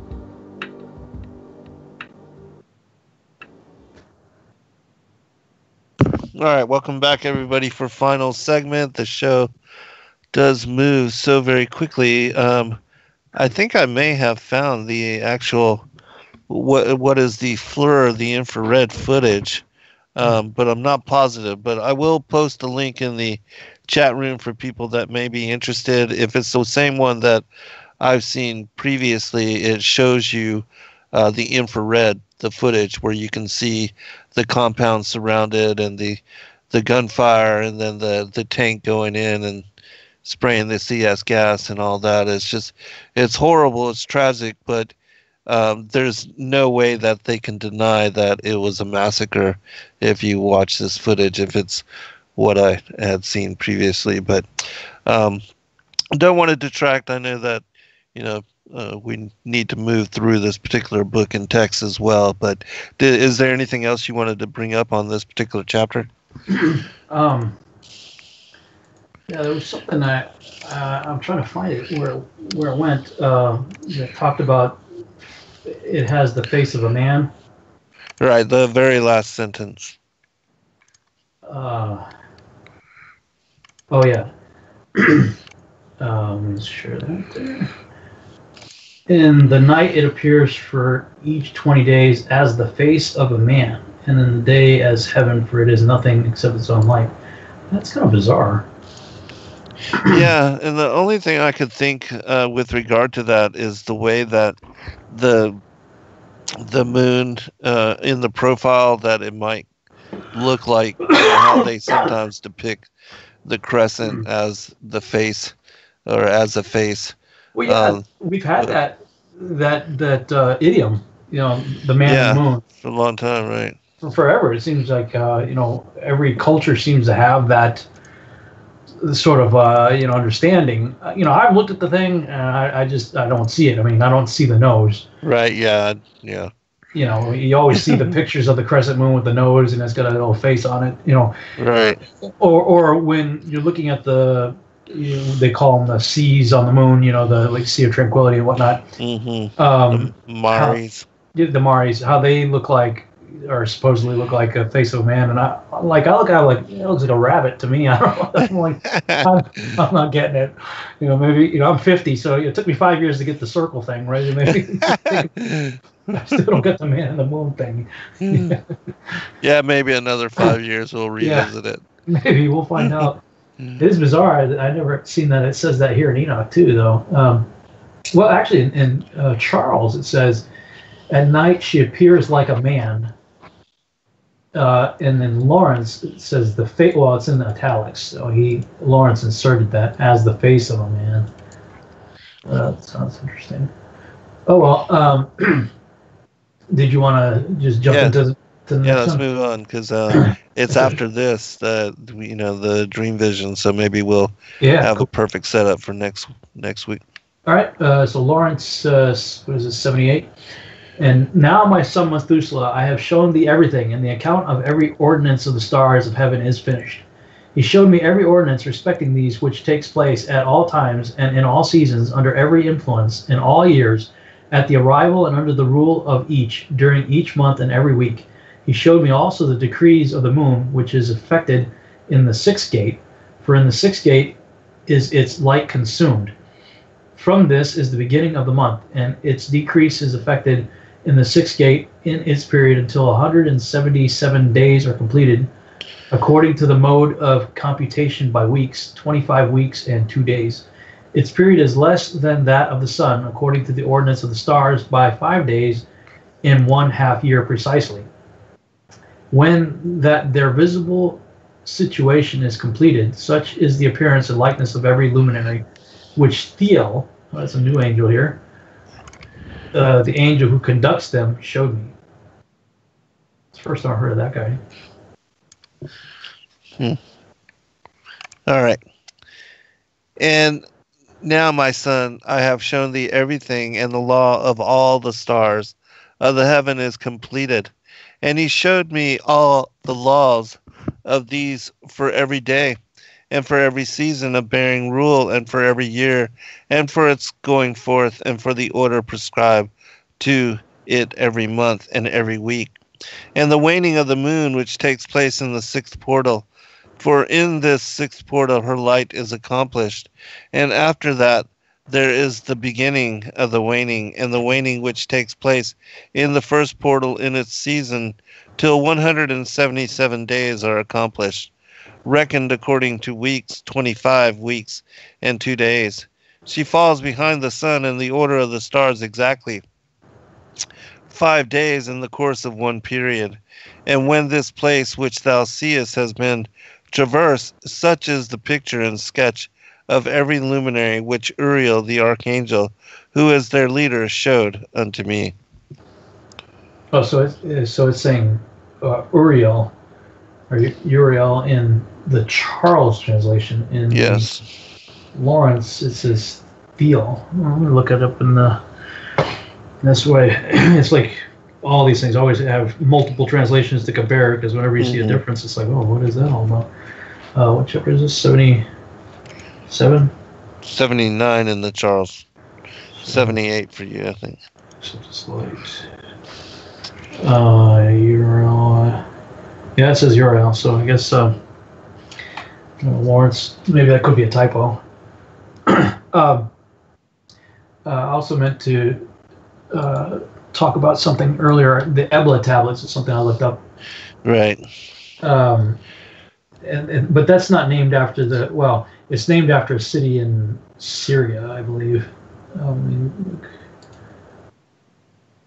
The Ebla tablets are a collection of as many as 1,800 complete clay tablets, 4,700 fragments, and many thousands of minor chips found in the palace archives of the ancient city of Ebla, Syria. I remember looking into this a while back because it stirred up a bit of a controversy. Like, is Genesis a myth? Is Genesis just copying? Different things like that. That old line. But the idea that the place in Syria is named after a name of the moon is kind of interesting, because when I was doing my Yahuwah Triangle research, Abraham was called out of Ur of the Chaldees, right? Mm-hmm. And he was told to leave his family and go by himself. But he didn't. He took his dad and his was it uncle, I think, with him. And they went from they go from Ur to Haran. Haran, yeah. And Haran was the name because there was a whole fiery furnace deal where Abraham was thrown into a fiery furnace. Right. By Nimrod. Yeah, and his brother, one of his brothers, I think, Nahor. Haran died. I think it was Haran. One of them died, and so the place Haran was named after him. Ah, okay. But what I was reading is that because we know both from the canonized texts as well as extra biblical texts like Joshua that Abraham's father Terah was an idol worshiper, and he was in fact the chief idol maker. Right. For and Nimrod. The chief priest. Yeah. For Nimrod, and like his primary base of operation was in Ur, but he had a secondary place which was in Haran. So he just went from one idol place to another, and that's when God said, "Look, I told you, you get out of there. You leave your dad. You're going to Canaan, right?" But the patron god of Haran, I believe it was a moon god named Sin. Right. So it's like, he's called out of sin. Right. to go to the land that God would call him to. But anyway, this whole idea of moon worship in that region. So the idea that there'd be a name of the moon being Ebla, also being the name of a city, that really just makes sense, contextually speaking. Yeah, and the Muslims seem to be. And, even going back to, as you said, this god Sin, that being part of the moon god, that it's still, you see the crescent on top of all a lot of the mosques, and even on their flags. And so, in similarity, the worship of this particular deity is ongoing even today. Mm-hmm. Yeah, for sure. Yeah. So, did you have any thoughts of what you were reading here in this passage? I do have an explanation of all that from my book. I'll just read that really quickly, and then we'll move on. And these are the numbers that are being spoken about here. The calculation of a lunar year can be determined by multiplying 29 days by 6 months and 30 days by 6 months, and then adding these two numbers together. 29 by 6, 174, 30 by 6 equals 180. So 174 and 180 equals 354, the total number of days of a lunar year. The calculation of a solar year can be determined by multiplying 30 days by 12 months and then adding the 4 days for the 2 equinoxes and solstices, giving us 364, the total number of days of a solar year. Subtracting the number of days of a solar year, 364, from the number of days of a lunar year, 354, equals 10, the number of days of difference between these 2 yearly cycles. Dividing the 10 days by 1/2 for each of the 6-month periods, you have 5 days and 1/2 year precisely, which is the number of days that each half of the lunar year is less than the total number of days of every half of a solar year. And so this is what Enoch is talking about and describing this particular portion of the text. But yeah, we can move on. I think we can finish this out. Let's see, so this would be 80? 80 for me. Okay, so maybe 79 for you. Yeah, 79. Okay.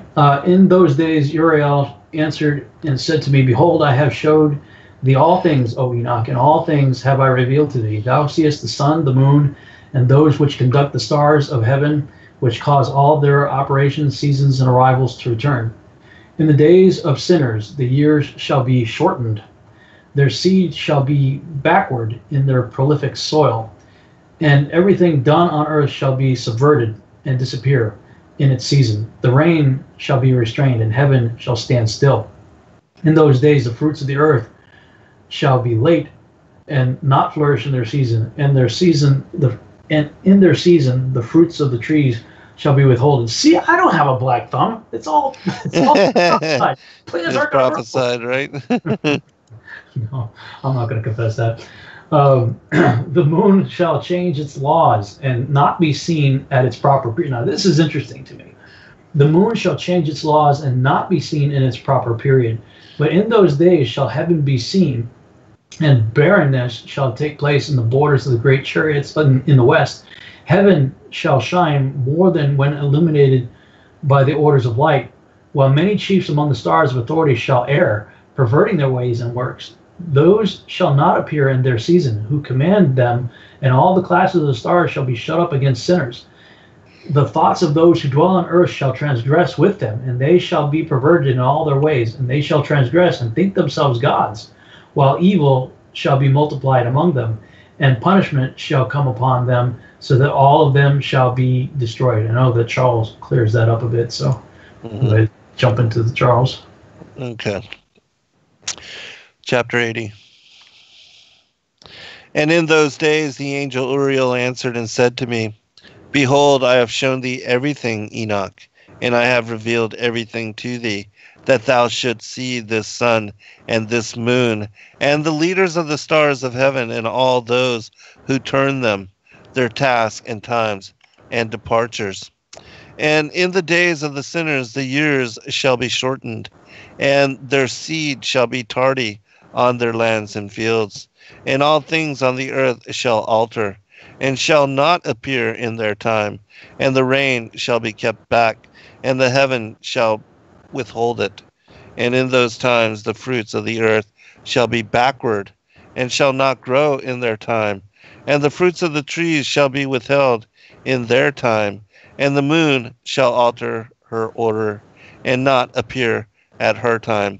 And in those days the sun shall be seen, and he shall journey in the evening on the extremity of the great chariot in the west, and shall shine more brightly than accords with the order of light. And many chiefs of the stars shall transgress the order prescribed, and these shall alter their orbits and tasks, and not appear at the seasons prescribed to them. And the whole order of the stars shall be concealed from the sinners, and the thoughts of those on the earth shall err concerning them, and they shall be altered from their ways. Yea, they shall err and take them to be gods, and evil shall be multiplied upon them, and punishment shall come upon them, so as to destroy all. Wow, there's a lot going on here. Interesting. It starts off saying, in the days of the sinners, the years shall be shortened. Yeshua said, except those days be shortened, no flesh would be saved. Right, yes. So there's an internal reference right there, right. Almost verbatim. So we have a situation where the produce of the earth is altered. It's not coming forth when it's supposed to. The moon shall alter her order. See, this is where I think in the last days people are going to be without excuse. Uh-huh. If I'm not mistaken, I'm not sure I got the address right, but I believe it's Revelation 14 maybe, where Yahuwah sends out an angel to proclaim the gospel to all the world. Mm-hmm. So, we as humans have the Great Commission to be doing that, and we should be doing that. But there's going to be an angel that's going to go forth and do it. So everybody's going to hear it. So you're not going to have the argument, well, what about deepest, darkest Africa, where they've never heard a missionary or whatever? Like, it's going to go out. Everybody's going to hear it. Right. Now, whether that occurs before, during, or after what we're reading here, that I don't know. But Yeshua said there's going to be signs in the sun, in the moon, and the stars. Right. Yes. He said that. So again, that's a callback to Enoch, because Enoch tells you what the signs are going to be. Right. Exactly. Yes. Because if you just read the Matthew 24, Luke 21 passage, it's a vague. What does that mean? Signs in the sun, the moon. What are we going to? What are the signs? What are we going to see? Enoch's telling you, well, it's not going to show up when it's supposed to. Things are going to do different things. Yes. Stars are going to start moving around and doing stuff. I've seen some things myself where I was, just laying out, nice, cool night, looking up at the stars, and all of a sudden, what I would consider a little constellation of stars, all of a sudden start moving and doing stuff. It was sitting there doing its thing for a while, and then it starts moving. Like, what? I've seen some weird stuff. Rick Hummer called me freaking out. I haven't called him and talked to him about it yet, but he was doing the same thing. He said just the other day, he just went outside, just go up and look at the sky. And he's like, dude, like, I've seen some really weird stuff, man. Things are happening up there. More and more people are going to see stuff like that. But I agree. That's going to increase. In those days, the sun shall be seen. Okay, the moon shall alter her order and not appear at times. So the moon is not going to pop up when it's supposed to. In those days, the sun shall be seen, and he shall journey in the evening on the extremity of the great chariot in the west, and shall shine more brightly than accords with the order of light. So that's going to flip everybody else. So Copernican model is going to go out the window one way or another. So hang on, hang on, flat earthers. Your day's coming when everybody that's making fun of you is going to be like, what? Something's going on here. Because, for the Copernican model, for anything that we're seeing here to actually happen, that would require altering of the Earth's rotation and orbit. But for the geocentrists, they'll be like, okay, well, that's weird. Something's going on. The Earth is stationary in their view. And in the biblical worldview that you and I have, we recognize the sun, moon, and stars out there doing their thing over a stationary flat Earth. Yes. So, I think I've told you before, and I've mentioned it certainly on a number of shows before, that it was more than a dream, man. It was like a very powerful, like I was there kind of open vision type of thing. Yeah. I was at the end of Lake Louisville, is a large reservoir near where I live. It's about 7 miles across. I was doing some long distance photography there, testing the globe. And I was underneath an overpass bridge where the shoreline was. And I heard this loud, like massive boom sound. I was in the middle of the afternoon and I was doing my test, and this loud boom, and the sun shut off. Whoa. Just like, the sun was up high in the sky, clear day. It just shut off. Wow. And it was a blacker black darkness than anything that I've ever encountered in my life. Like, you could put your hand right in front of your face and couldn't see it. Oh, like the crucifixion. Yeah, or in like the 3 Exodus. hours of darkness. Yeah. Yeah. Right. Mm-hmm. So, when I look at this passage here, the sun, moon, and stars are going to start doing weird stuff. I'm going, oh boy. And the whole order of the stars shall be concealed from the sinners, and the thoughts of those on earth shall err concerning them. What's the them? The antecedent is the stars. So Yes. they'll be altered in their ways, and people shall err. They shall err and take them to be gods. And I just posted something about this on Facebook the other day, saying, look, there's a reason the ancients looked at those as sentient beings. And Mars, we named the so-called wandering planets after sentient beings. Yes. Jupiter, Zeus, that's Right. the Roman version of the Greek Zeus. Mars is Ares, and so forth. And you got to realize in the biblical times, King Wells has a book called Ancient Myths in the Bible. And in the book, he's talking about how we should understand the Bible from a mythological worldview. Now, he's not saying we should write the Bible off as mythology. What he means by that is, look, you need to understand that what we now call myth, the people in the Bible were living in a day when they believed it as truth. Right. It's so much so that they thought Paul was the Mercury, the Yes. messenger of the god, and Barnabas was Zeus. Right. Like, With the miracles they were accomplishing, yeah. Yeah, and because Paul is a spokesperson, they felt like, well, he's the spokesperson of the god, so he must be Mercury, right? Yeah, right. And they talk about Diana of the Ephesians and stuff, how they, she fell from Jupiter, and that there was an understanding that there was a being that came down from the skies that started out as what you perceive as we would consider a star, and walked among men as a sentient being. And Enoch's telling you that's going to happen again. Right. That's why the Ancient Aliens crowd this is why I firmly believe the devil's had a plan. Oh, no doubt, yeah. That he's setting us up for, which is why we've had, 12, 13, 14 seasons, or whatever it is, of Ancient Aliens out there programming people so that when this stuff starts happening, that's what they're going to believe. Yeah, absolutely.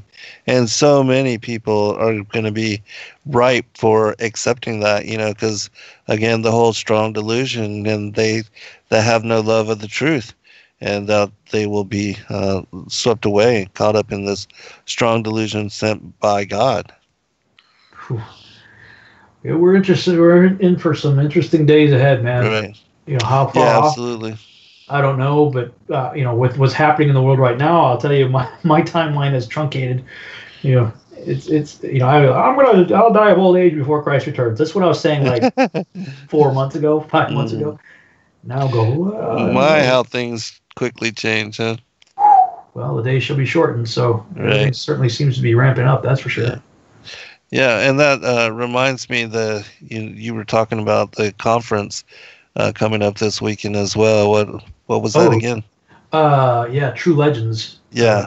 Conference. The Steve Quell Genesis 6 one, right? Yeah, thanks for reminding me. Actually, I think that starts tomorrow. I think. Yeah, I need to.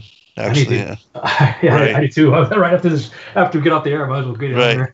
Yeah, exactly. Yeah, I think I'll do the same. But and so we should be moving on pretty soon into the dream vision now that we've finished what Enoch relates or receives from Uriel and then relates to his son Methuselah, and so that will be very exciting. A few chapters as well. Because all that is prophetic. Oh yeah, definitely. Looking forward to the animal apocalypse dream. Yeah, the animal farm. The animal farm. Yeah, definitely interesting. I've got it up on the screen for people that want to check out that same conference. It's Gen 6 Productions and the True Legends Conference. All right, well, excellent, brother. Well, it was a great show always, and looking forward to further discussions. Do you have any other guests that are coming on? That's interesting. I talked with a guy today that may be a really good guest for me to do. Next week, you're going to be on my show. Yeah. On Wednesday, so it'll be the week after, talking about social programming and how that works. And right on. Had about an hour-long conversation with this guy today. Really interesting stuff. So he's choosing to remain anonymous for reasons that I totally get. So we may we may stage him up like Guy Fawkes or something, and do him like a QAnon kind of looking guy, Yeah, right. or something like that. But just to kind of protect his identity. But interesting stuff. Speaking of which, I just did a show with a friend named Aaron Moffat who has been following that whole QAnon for a very long time. Yeah. And she's now coming out of it a little bit. And so that was a very interesting show. People can check that out. Yeah, I remain, by the way, the Q in the background, it has nothing to do with Q. It's Quest for Truth. Yes, right. in our logo. But yeah, I'm skeptical about all that. Yeah. Great show, man. Yeah, great show, brother. Send our regards to the family. Be blessed, everyone. Good night. Good night, everybody.